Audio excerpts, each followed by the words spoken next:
a real mathematician Technically, nah. Have you ever solved a quadratic equation? Nah. have you ever tried to discuss? Factor an equation?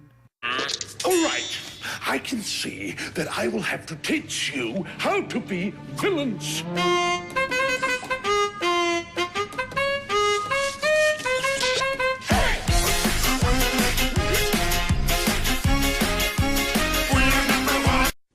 Okay, solving quadratic equations by factoring. So first, you will always want to get your quadratic equation equal to 0 when you are factoring to find its solutions. Let's start with binomials. Right here, 2x squared plus 4x equals 0. The first step is to look for and take out a GCF if you have one. So right here, you can rewrite this as a product of 2x and x plus 2 equals 0. And you can rewrite each of these terms as equal to 0. So you have 2x equals 0 and x plus 2 equals 0, and then you can solve. X will equal 0 and x equals negative 2. If you don't have a GCF, you can look for a difference of squares. Right here, x squared minus 4 equals 0. Notice these are both perfect squares, and this is a subtraction sign. This has to be a subtraction sign. So you can rewrite this, because x is the square root of x squared and 2 is the square root of 4, you can write this as a product of x minus 2 and x plus 2, and then solve from there. X equals 2 and x equals negative 2. Trinomials. These are a bit trickier. So if present, you want to take out a GCF. Then you want to find the product of a and c, and find two numbers that when you multiply, they become the product of a and c, but when you add, they become b. And so right here, these two numbers are negative 3 and 5. And then you can factor this trinomial into x minus 3 times x plus 5. And then just solve from there. X will equal 3 and x will equal negative 5. If a does not equal 1, like right here, a is equal to 2, you can't jump to the solution just after finding these two numbers. You have to do something else.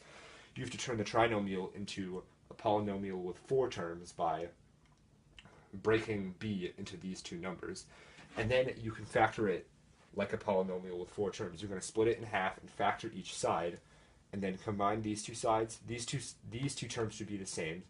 Combine these, and then just solve from there. So that's how you factor a quadratic equation to find its solutions.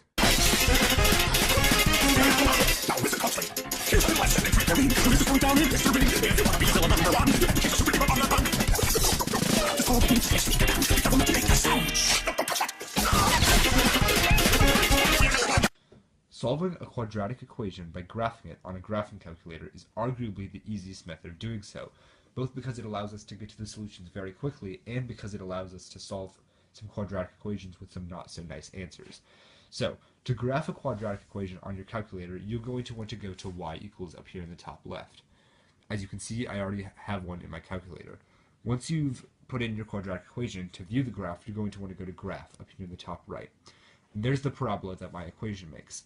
The solutions will be where the parabola intersects with the x-axis. As you can see, my parabola appears to cross the x-axis at negative 5 and negative 2, but here's how we're going to verify that. We're going to want to hit second and go to calculate, and we're interested in finding the zeros. So it's going to say left bound with a question mark. You're going to want to click on a spot that's to the left of where it intersects with the x-axis, so right here, and then you're going to want to click on one to the right here, and then click enter, and there you go, there's the 0, x equals negative 5, and if we did that for negative 2, it would be correct as well. So that is how you solve a quadratic equation with a graphing calculator.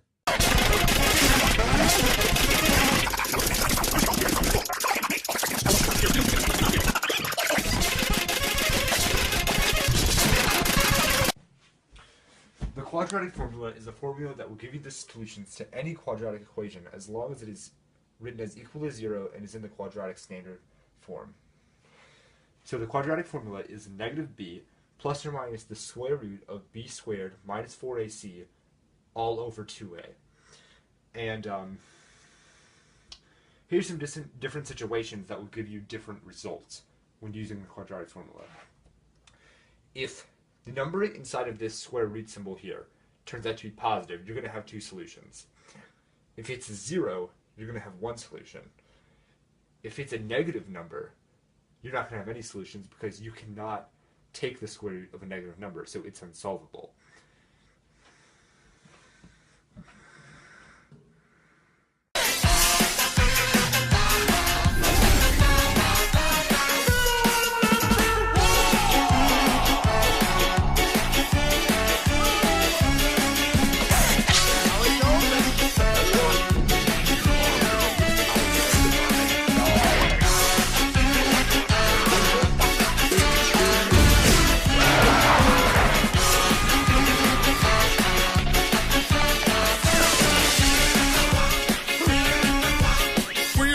one.